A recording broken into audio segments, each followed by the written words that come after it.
यो, क्या बात है, क्या बात है, वाह वाह,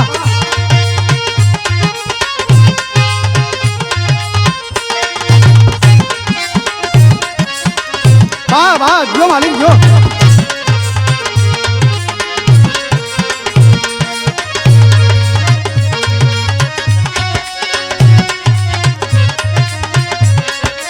वाह वाह,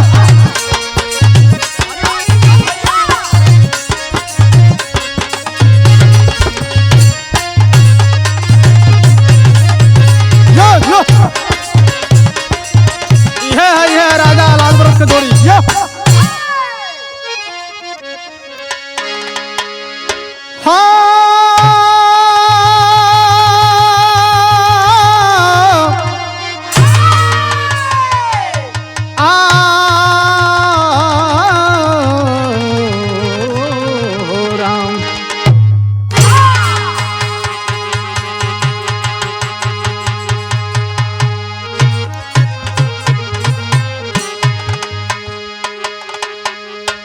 अच्छा बाबूजी, लोकगीत बिरहा गायक कुशनाथ ध्वज, बड़े भैया किरण म्यूजिक के संयोजन से वीरेंद्र यादव के देख रेख में एक बिरहा का प्रस्तुति बा, जौना बिरहा का शीर्षक सदगुरु राम कौल महाराज की भक्ति और शक्ति। श्रद्धा सुमन अर्पित करता हूँ श्री श्री 108 सदगुरु राम कौल महाराज जी को तथा वंदनीय माता लहासी जी को श्रद्धा सुमन अर्पित करता हूँ। स्टूडियो में पधारे डणवास धाम के गद्दी नसीन सदगुरु राम कौल महाराज जी के सुपुत्र रामनीति महाराज जी तथा चरण वंदना करता हूँ हमारे बिरहा कला के गुरु जी सिरे बिहार राकेट नंदलाल यादव जी। आमे मंच के पास मैं आशीर्वाद लेना चाहता हूँ गुरु जी का। 4 लाइन संतों के प्रति कवि की लेखनी संकेत कर दी है। आवा गुरु जी।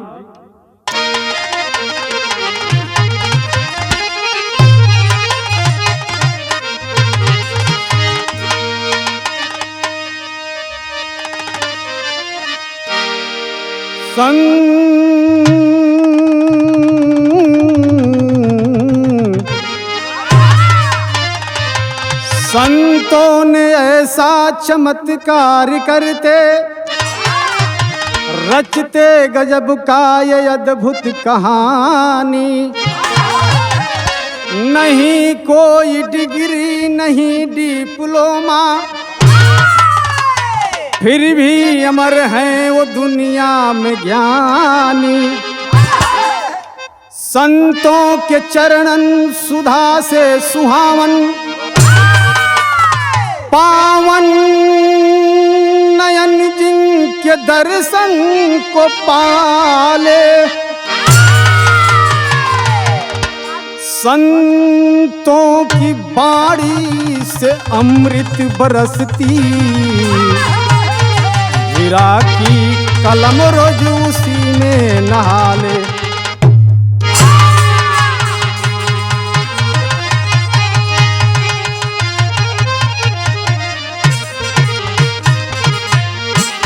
संतों की बाणी से अमृत बरसती, हीरा की कलम रोज उसी में नहा ले। कवाली का टुकड़ा लगल मास्टर।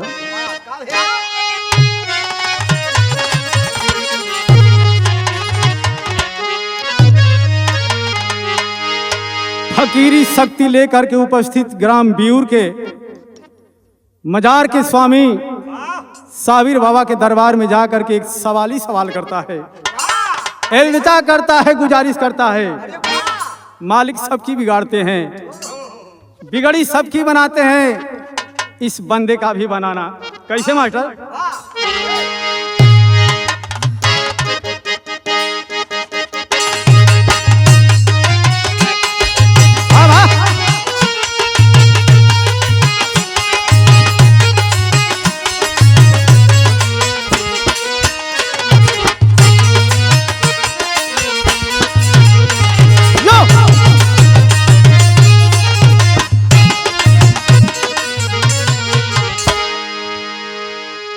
साबिर पिया है, ऐ साबिर पिया हमको बना दे नवाजी, ऐ साबिर पिया हमको।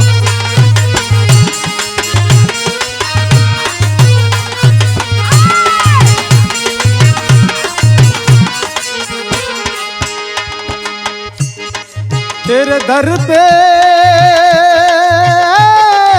है, तेरे दर पे आया है सवाली, भर दे झोली मेरी है खाली, ऐसा दिल पिया हमको बना दे नवाजी, ऐसा दिल पिया हमको।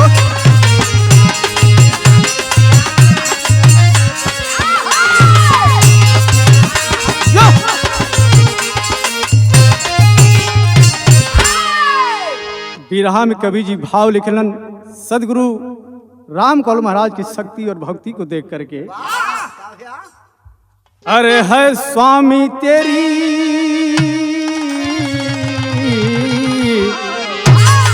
अरे है स्वामी तेरी महिमा सबसे निराली, है स्वामी तेरी महिमा सब।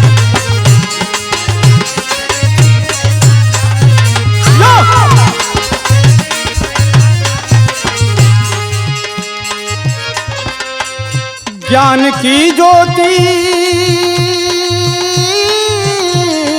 है, ज्ञान की ज्योति जले दिन राती, है स्वामी तेरी महिमा सबसे निराली, है स्वामी।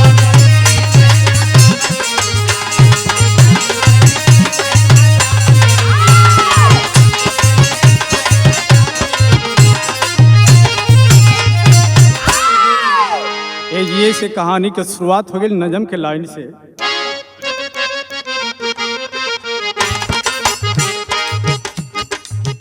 संतों के दिल में मान स्वाभिमान सदा होता, कदापि अपने ज्ञान का अभिमान नहीं होता, ज्ञान का पुंज ले प्रकट कबीर दास हुए, संतों में संत जहां पैदर रविदास हुए,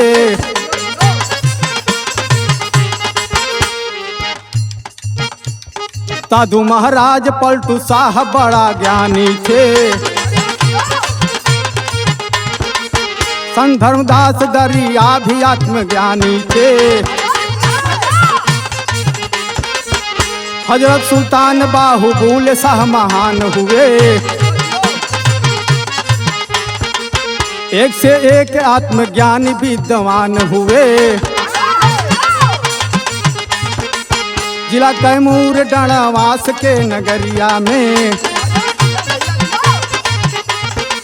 जन्मे राम केवल बाबा रघुवीर के बखरिया में, माता बच्ची देवी के प्रखर ललनमा हो, माता बच्ची देवी, माता बच्ची देवी के प्रखर ललनमा हो, माता बच्ची देवी के प्रखर ललनमा हो, बोधि वृक्ष नीचे पौला आत्म जन्मा हो, बोधि वृक्ष नीचे। जो जो सही है सही। अरे बाबूजी, जिस तरह से हजरत सुल्तान बाहुबुले साहब, संत शिरोमणि जगत गुरु रविदास जी महाराज, कबीर, नामदेव, संत गाडगे गुरु नानक साहब पैदा हुए और इस धरती का विश्व में नाम रोशन किए, जिसे हमारे देश को विश्व गुरु से नवाजा गया। ऐसे ऐसे संत महात्मा हुए, कुछ ऐसा संत भैया भैया कि जिनकी बदौलत देश विश्व में शर्मसार भी हुआ। ऐसे ही कहीं दूर के नहीं, बिहार कैमूर जिला थाना मोहनिया में एक गांव डणवास, वही डणवास गांव का रहे वाला रघुवीर राम, धर्म पत्नी बच्ची देवी रघुवीर राम के गोदी में 1860 को राम कौल महाराज का जन्म हुआ। बाबू माई बड़ी प्यार से लालन पालन करत मन। धीरे धीरे समय बीतल बाबू। 7 वर्ष का समय जब भइल, नाग पंचमी के दिन लइकन का कबड्डी का प्रतियोगिता रखल गई। अपने टीम के तरफ से खेले चललन। सदगुरु राम कौल महाराज 7 वर्ष की उम्र में तहिजा कवि के लिखे के पड़ल।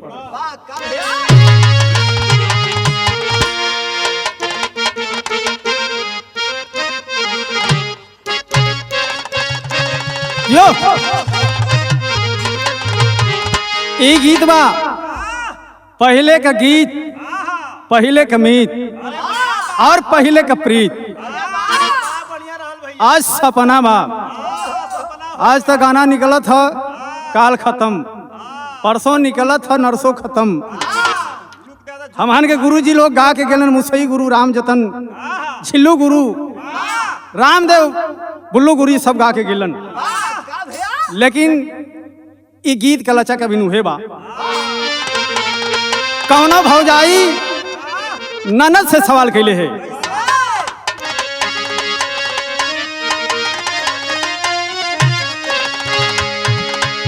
कि सरंगिया वाले का डेरा, अरे सरंगिया वाले का डेरा बताई दे रे छोटे की नाना दी।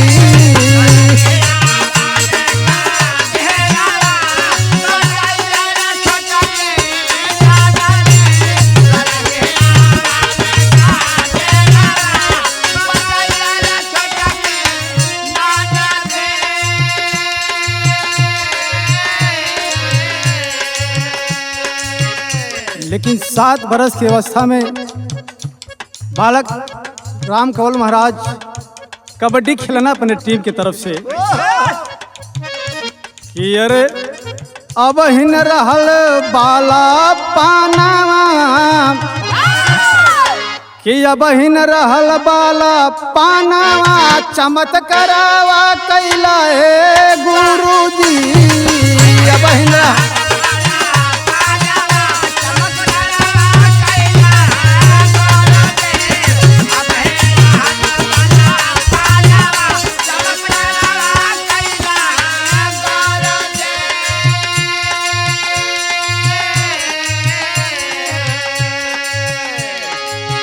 खेल कूद कैला अचरज भैले, और देखी के लोगवा करिश्मा हो। कबड्डी में सबके हरवले, विरोधी सब भैले धीमा हो। तब जारे सामंती दूसू मानावा, अरे जारे सामंती दूसू मानावा, चमत्कारावा कैला है गुरुजी।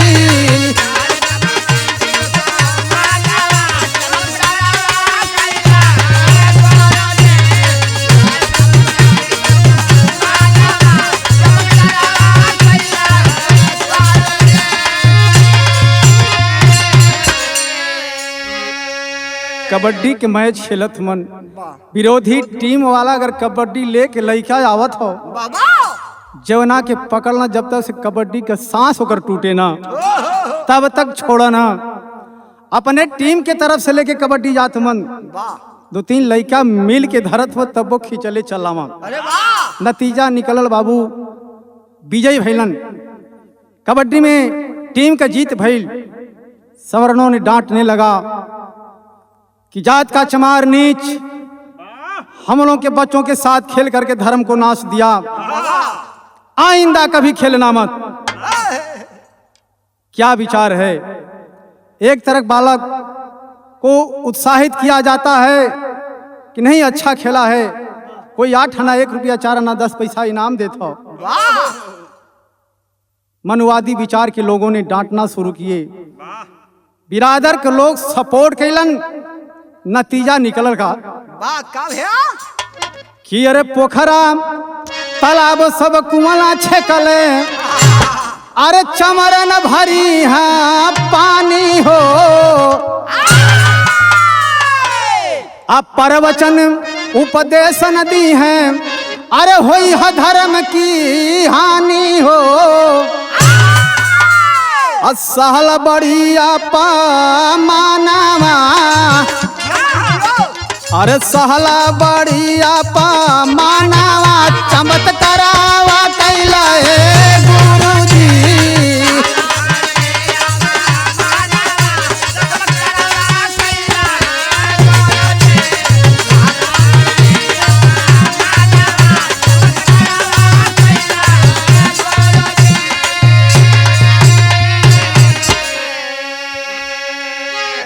वही दौर है डॉक्टर बाबा साहब भीमराव अम्बेडकर के जन्म से 30-35 बरस पहले की बात है।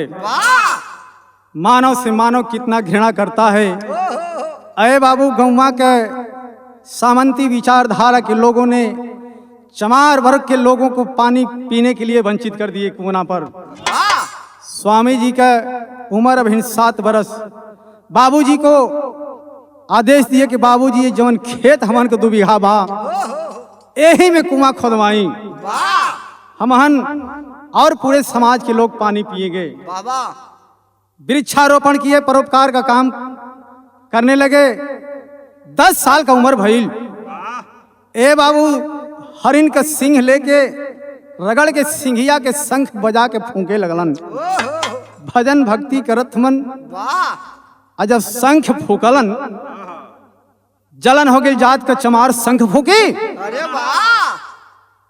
ए बाबू, 8 बीघा का दावल खरिहाने में से भूसा सहित गेहूं उठवा लेहल गई। शंखवा बजौले का रिएक्शन भइल। धीरे धीरे समय बीतल। 17 वर्ष की अवस्था में सदगुरु का पद पवलन। ज्ञान का पाठशाला खोल के लोगन के ज्ञान का शिक्षा दीक्षा देवे लगलन। अशोगा, चौगणा, मूणी, जमुआ, गोगाढ़ी, कस्तरी, दुर्गावती, मोहनिया, भभुआ, पूरे क्षेत्र के लोगों ने जाकर के शिक्षा दीक्षा लेने लगे। समय में बीतल 25 बरस का उम्र भइल। 1885 तक गौवा में एक परंपरा चलेला। आज भी परंपरा आवेला। अंग्रेजी हुकूमत से चल आवत हो। बसंत पंचमी के दिना कौन परंपरा है? गीत लगत हमारा।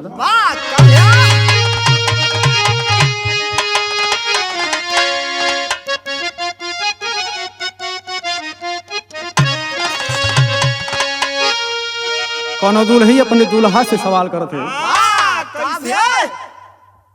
कि अरे झूलनी पर उड़नी, अरे झूलनी पर उड़नी, अब जहाजिया छपादा, हमारे पैजे बराजा हीरा जड़ादा, हमारे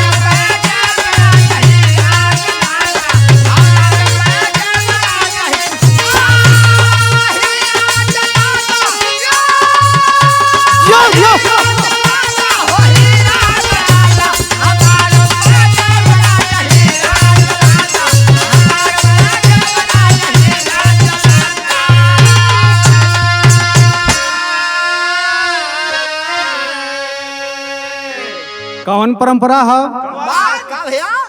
कि अरे कुश्ती प्रतियोगिता, अरे कुश्ती प्रतियोगिता अब हर साल होला भाई, अरे अखड़वा पर जहवा होवे लड़ाई, अखड़वा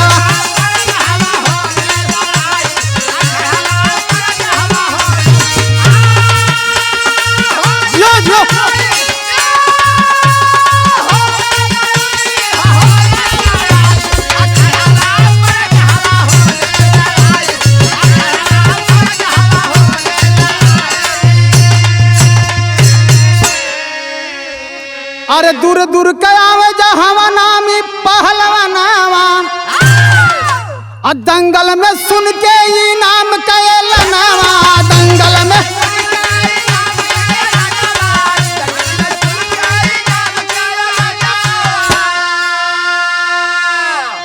कि राम केवल बाबा लिहल, अरे राम केवल बाबा लिहल, अब हथवा मिलाई अखाड़वा पर जहवा होवे लड़ाई अखाड़ा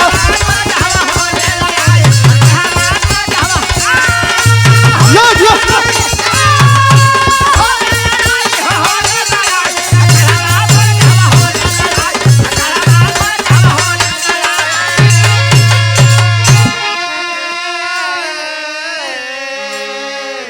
बचपन से जहाँ गांव के उत्तर लंगे अखाड़वा पर कबो कबो जा बचपन के समय है कौनो पहलवान ऐलान करे ओकरा ऐलान के कोनो चुनौती करे वाला स्वीकार नहीं खन अपने आप में तैयारी कैलन। हमार समय आई हमारा समय जब आई हमारा गांव के चुनौती दे अगर अदर गांव वाला पहलवान ओकरे चुनौती के स्वीकार हम करब बिना लड़ला ना जाई दे। हाथ मिलल स्वर्ण पहलवान ऐलान किया ए जई जे भी अपने माई का दूध पियले होखे आ करके ज्वाला सिंह से हाथ मिला ले। सब एने ओनी ताकत हो कोई अखाड़ा पर चढ़त नहीं है बाबू। राम कौल महाराज के चेला 10-20 थे संगवा हुमन और बिरादर के लोग भी हुमन। सुनलन के गांव का मर्यादा हनन होखे वाला है हम मर्यादा जाए नहीं दे। जाके हाथ मिलोलन हथवा मिलोलन। स्वर्ण पहलवान सोच गया कि ये जात का चमार है ये गांव में मनमानी करता है भजन भक्ति करता है साधना आराधना करता है उपदेश भी देता है प्रवचन भी करता है। ए तने ना एक तल्ला के ऊपर मंदिर बनवा के वही पर बाबू शंख बजावेला तक कहीं ऐसा न होके कि पटक दे हमके तार बदनामी हुई। बिना बजले निगोटा जंघिया लेके फरार हो गई।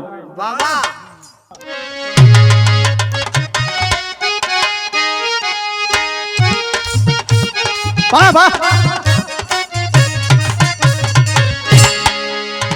कौनो देवर के चाल चलन देख के कौनो भौजाई अपने मर्द से सवाल किलस ए जी हई रुपया लेही जाई कहला सोकर दूल्हा कहाँ जाई बतावत हिया कि अरे गोरखपुर सहारिया में अरे गोरखपुर सहारिया में बिकली हो सरंगिया देवर मोर जोगी हो भैले।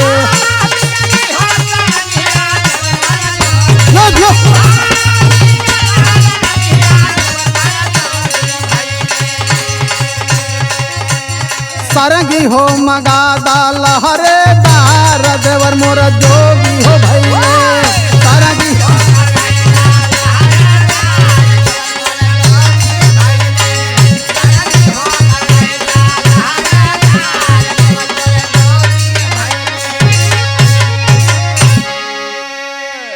लेकिन भाव में बतावल गई कि सवर्ण पहलवनावा भागल अरे सवर्ण पहलवनावा भागल अरे छोड़ी माया दनावा भरी अपमनवा रे हुई है।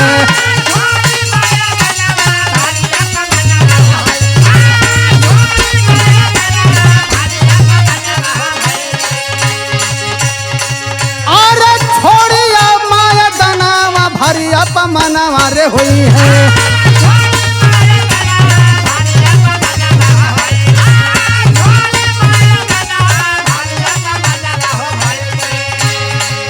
चमरे का बेटा धैलस हाथ भारी अपमनवा रे हुई है। चमरे का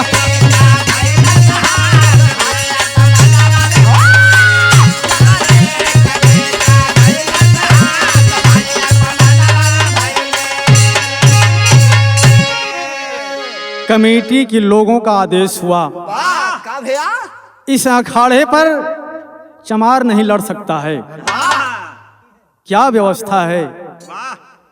जिन्होंने कभी सोने का चिड़िया बनाया था आज उसे पानी नहीं पीने दिया जाता है।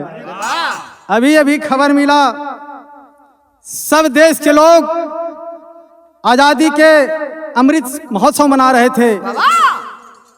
एक बच्चे को पानी पीने के लिए मौत के घाट उतार दिया गया। समाचार वाला हुआ था बाबूजी, क्या व्यवस्था है। देखें आज स्वामी जी राम केवल महाराज को अखाड़े पर लड़ने नहीं दिया जाता है। साफ शब्दों में कह दिया गया कि जात का चमार इस अखाड़े पर नहीं लड़ सकता है। भैर का कि अरे अछूता समाज के लोगवा करला विचारवा हो। अछूता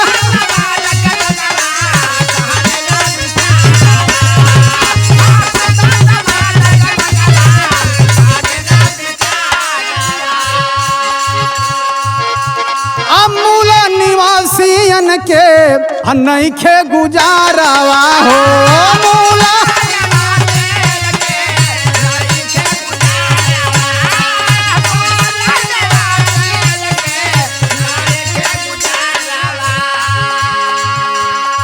अरे बजवा बजावत रहले, अरे बजवा बजावत रहले, चमर का ललनामा भरी अपमनवा रे हुई है।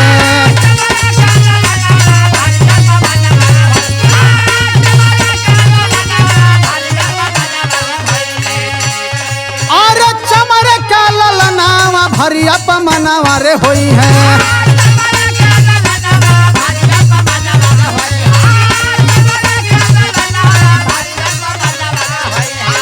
अरे चली दिहाल गुरु जी के साथ भरी अपमनवा रे हुई है।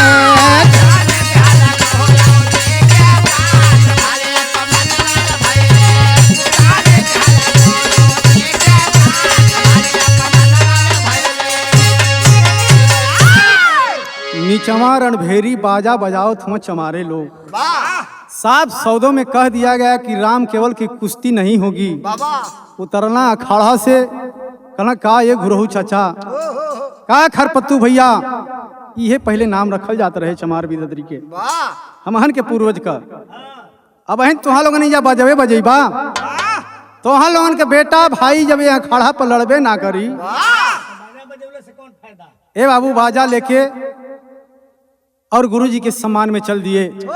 कुछ दूर आगे बढ़लन, कमेटी के लोग जाके छे कहने कि नहीं आइए राम केवल की कुश्ती होगी। बाजा आप लोग बजाइए। ए बाबू डणवास के बगले में मरिचा गांव है। वही मरिचा गांव का रहे वाला चर्चित पहलवान शिवचन से कुश्ती करावल गई। शिवचन की उम्र 40 बरस, राम केवल महाराज की उम्र 25 बरस। चर्चा बा महाराज जी कहलन राम केवल कि भैया पड़ोसी हुआ तू अपना बराबरी के पहलवान से लड़ा, हमके हमारा बराबरी से लड़ा हो जा पहलवान से। लेकिन शिवचन कहला कि ना हम लड़ब तो तुही से। मना कहले ना मनना। आखिर बाबू कुश्ती चालू भइल। 7 मिनट का समय मिलल, 5 मिनट समय गुजर गई। 2 मिनट के समय में कहना पहलवान तनी सट के लड़ा, बिना सटले मजा आई वही नहीं। जैसे ही सटलन शिवचन पहलवान के ये बाबू बीच ही अखाड़ा चित पटक के छाती पर चढ़ बैठलन। तेरी के भाव में कहीं पड़ल।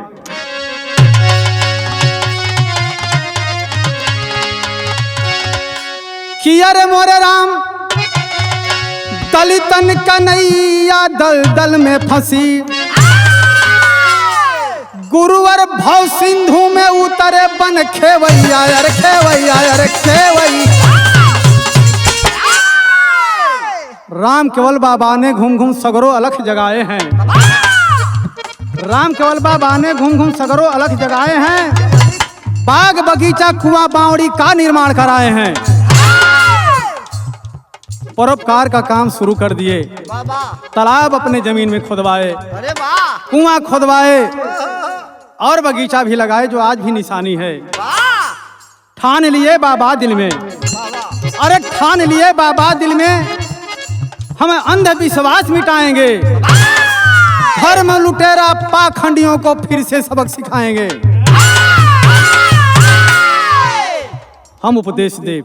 वाह मनुष्य स्मृति में जितना भी लिखल बा सब हम काम करब। अरे वाह जवन वंचित काम लिखल बा उपदेश भी देव, शिक्षा भी देव, बाबा प्रवचन भी करब। ओहो पहापन में कहे पड़ल मास्टर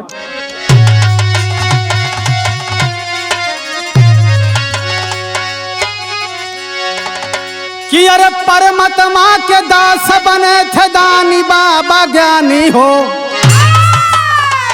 अरे परमात्मा के दास बने थे ज्ञानी बाबा दानी हो। आज जमुआ में न बरस रहा था पानी बाबा ज्ञानी हो।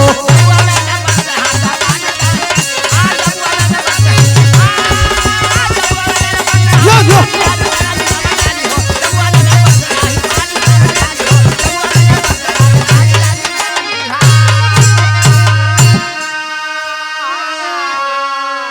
जैसे ये समय सूखा पड़ल हो वही समय वो सूखा पड़ल रहल। पंडित जी लोग जमुआ गांव के कीर्तन कैलन अखंड वाह पानी बरसावे खातिर भैल का। अरे सारा पंडित कीर्तन गावे ढोलक झाल बजाई हो। आये को बूंद न पानी बरसल अली हल जोर लगाई हो। अरे विनती करके ले गए लोग मानी आत्मज्ञानी हो। अब भविष्यवाणी से शाम को बरसल पानी आत्मज्ञानी हो।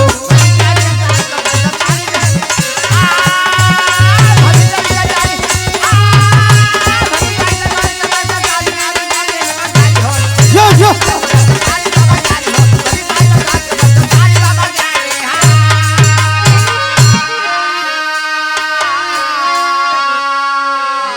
भजन कीर्तन किए बाबा जी लोग, लेकिन एक बूंद भी पानी नहीं बरसा। बाबा बाबा जी का चेला विनती करके ले गेलन जमुआ गांव के पेड़ के दक्षिणी छोर पर। वाह महाराज जी की गादी लगी, पूजा हुआ और पूजा के समय भविष्यवाणी किए कि शाम को बारिश होगा। वाह संतऊ भजन कीर्तन होत ह, शाम भइल। ए बाबू आकाश में बादल छाया और झमाझम पानी शुरू हो गया। आल्हा के भाव में कहीं पड़ा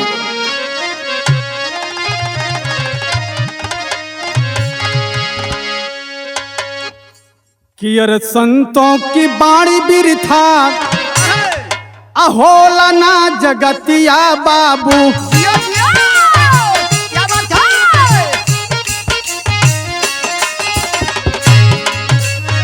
अरे संतों के मुख में परमात्मा हो समा।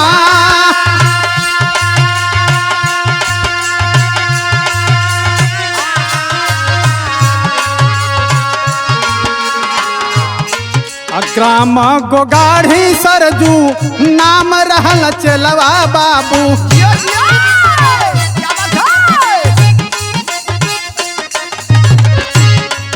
अरे नाही संतान मनवा गईले हो उदा।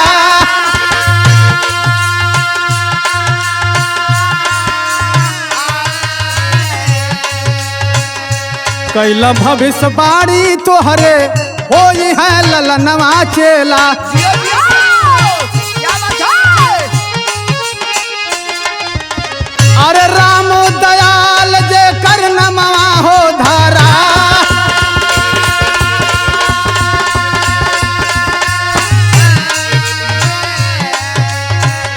अंगूरी में डसले रहल नागवा बिसला बाबू। क्या बात है। अरे भजन सुनावत बीत गईला दिन रात।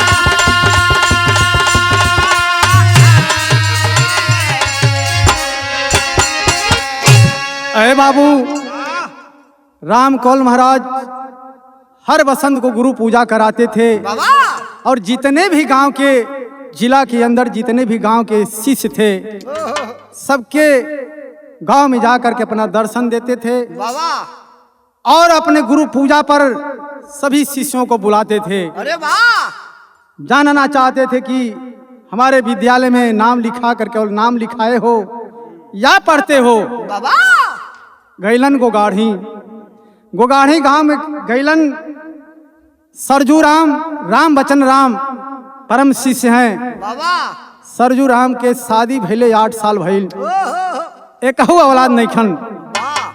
माई के मन उदास बा सरजू राम के। कहली स्वामी घर आंगन लड़का के किलकारी बिना रोवाई बिना सुन लगत बा। कहलम आई समय से पहले भाग से ज्यादा कभू कोई को कुछ मिले ना। राम दयाल आवे वाला बा, बाबा भविष्यवाणी के लिए राम दयाल आवे वाला बा। समय पा के ये बाबू राम दयाल नाम पहले ही रख दिए स्वामी जी। बाबा लड़का हुआ सरजू राम को, वही आज मैकेनिक इंजीनियर हैं। वाह स्वामी जी के शिष्य यही मचियाओं गांव में गए, मरासन समय में पड़े हैं, अंतिम समय है। महाराज जी का चेला बताए कि महाराज जी अभी हमारा के 8 दिन समय बा, बाबा आज के 8वें दिन हमारा के जाए के बा। हाँ सदगुरु राम कौल महाराज घड़ी का टाइम बताए कि आज के 8वें दिन घड़ी के टाइम से इतना बज के इतना मिनट पर इतना सेकंड पर जाना है। वाह सदर का लाइन मास्टर।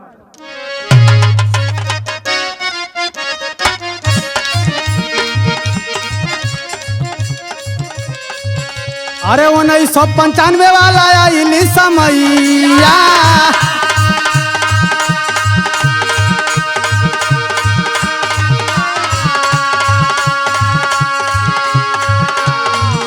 आज सब ही के बाबा अब कहाँ समझा।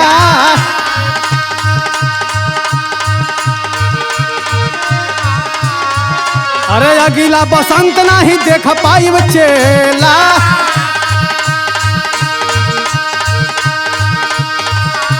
आवे से पहले सुगनावा पर आई।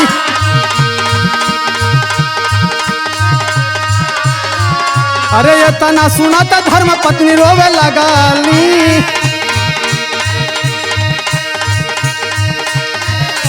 कौन चूका हमारा से भइल सरकार। अरे हमारो के संगवा रउआ ले ले चली स्वामी,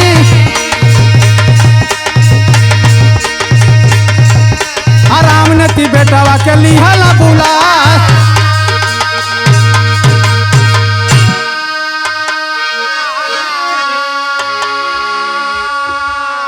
अरे बाबू बसंत पूजा को संकेत किए कि आने वाला अगला बसंत का गुरु पूजा हम नहीं देख पाएंगे, उससे पहले ही हमारा समय पूरा हो गया है। इतना बात सुन के माता धर्म पत्नी लहासी देवी हाथ जोड़ के खड़ा भइली। स्वामी हमारा से कवन कसूर भइल, कवने गलती के सजा मिलत है स्वामी, आपसे पहले हमारा के जाए के चाहिए। स्वामी जी बताए कि आपसे एक चूक हुआ है, उसी चूक के चलते 8 दिन का सफर आगे था लेकिन पीछे हो गया है। हमारे जाने के बाद 8वें दिन आपको आना है। राम नेति जो यहीं विराजमान है, गद्दी नसीन अभी वर्तमान में है, बुलाए और बोले कि बेटा हमारा शेष 3 दिन का समय बाकी है, हमारे जाने की तैयारी में आप लग जाइए। स्वामी जी बोले कि आज के 3रे दिन का आखिरी समय है हमारा। राजनीति महाराज बोले कि महाराज किस टाइम जाना है आज के 3रे दिन? अरे वाह दोहा में बोले आधी रात निखंड गए, सो गए सब लोग, जाके हृदय हरिनाम बसत है नींद काहे के हो। आज के 3रे दिन 12 बजे जब घंटा और मिनट और सेकेंड की सुई जब 1 पर होगी, 1 मिनट आगे होगी, उस समय समझ लेना कि मैं नहीं हूं। अपने जीते जी अपने अस्थाई घर का निर्माण भी कराए थे। राम केवल महाराज अपने बेटे राम नेति महाराज को आदेश दिए कि हमारे मरने के बाद जब भी लाना हमारे अस्थाई घर, तो दिन को 10:30 बजे या 10 बजे, अरे वाह चाहे आप कितना दिन रख, आज 8वें दिन रख सकते हैं। अपने माता के साथ भी हमारा पार्थिव शरीर एक साथ मिट्टी दे सकते हैं, या आपके मर्जी के ऊपर है। 3 दिन या 5 दिन, 4.5 दिन के बाद अंतिम संस्कार के लिए लाया जा रहा है। आखिरी भाव में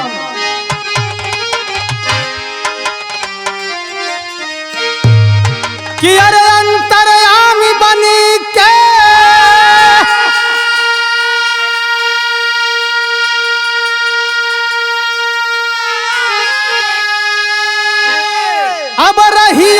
बतवली स्वामी जी ताय अपने अरे अपने शिष्य पर सनहिया बरसवली स्वामी।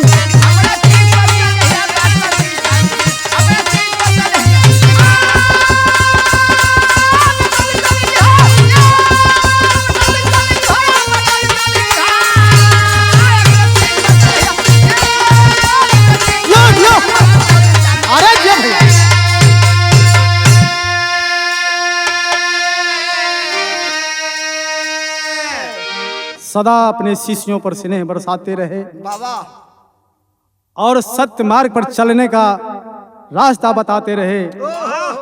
बताया करते थे कि अपने ही जीव की तरह एक छोटी सी जीव चींटी को भी समझना, वाह क्योंकि हर जीव में परमात्मा का वास है। अरे वाह किसी से द्वेष, किसी से घृणा मत करना, मद मांस मछली का सेवन मत करना। अरे वाह आगे भैल का का भैया अरे 4 अक्टूबर 1995 के शुभ दिन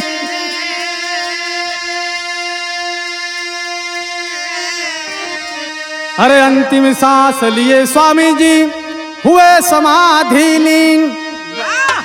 तब फैलल समाज में कुरीतियां,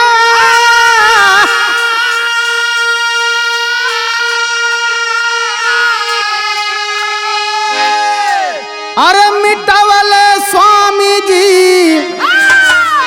ताय अपने अरे अपने शिष्य पर सनहिया बरसवले स्वामी जी।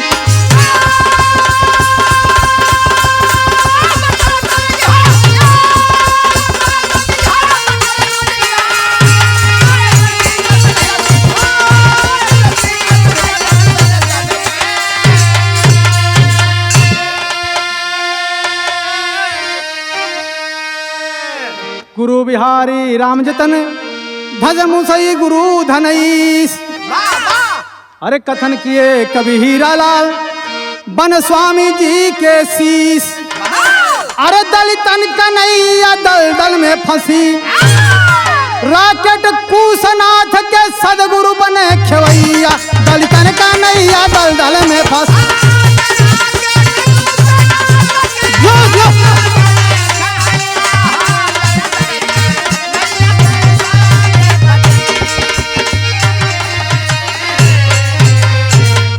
यहाँ स्टूडियो तक पहुँचाने में हमारे मित्र राकेश यादव जी बंबई से, मुकेश सेठ और कमलेश सेठ, शिव नारायण सेठ, सियाराम मित्र हैं, साथी हैं, बहुत योगदान दिए। और बिठवार से बिगाऊ राम, कस्थरी से त्रिभुवन मामा जी सदा स्वामी जी के सेवक रहे और आज भी सेवा करते हैं। धन्यवाद।